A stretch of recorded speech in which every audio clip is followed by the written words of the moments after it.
All right, Frank Aldridge from the Intel Group here, and another question, and this one comes up quite a lot, is where does the whole price thing fit into how you select suppliers, right? And our viewers last, okay? And so then you might say, yeah, but I work for a government department, or I work for a council, and we've got to be careful with ratepayers' money. Absolutely, spot on. So if you come back to our vision, I've got it up here today. It's basically a world where the good guys win. And so what I want is the most fit for purpose supplier.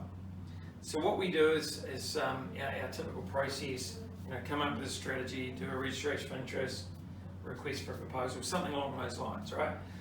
But when we get to picking a winner, we're picking them as the preferred respondent.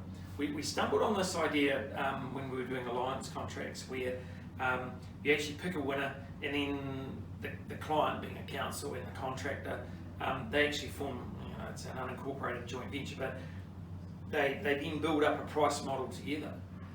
But it's on the basis, if you can't agree that price model with them, then you park them and you go to the second best.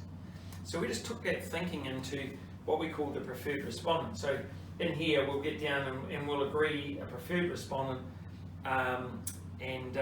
so what we then do with them is we then go into the contract setup phase with them.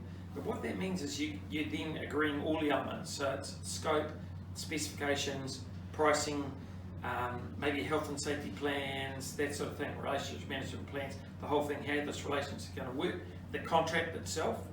And if you can agree all of that, then you're off. But if you can't, you park them and you go to the next best. So the whole point there is that we're getting the best supplier. Can you work with them?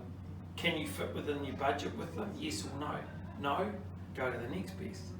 How many times have we had to go to the next best so far? 0. I thought we had one the other day. There was a major price difference between first and second. First was the incumbent, first was a new one, second was the incumbent. And, so what we were able to do is we had, 2 lots of pricing in front of us. We didn't shop their pricing, but we could look at, hey, here's the areas where things are different. We could then talk about those. And what happened was over time, and we never said to them once, sharpen your pencil, we never said to them, if you can't make this, you're out. We just said, we want to work with you, and here's where the gaps are in terms of fundamentals. And we worked through that with them, and we got it to a point where it was close enough that the council went, yeah, we're getting much better value for this one, and they went with it. But if we'd just gone through a traditional lowest price conforming,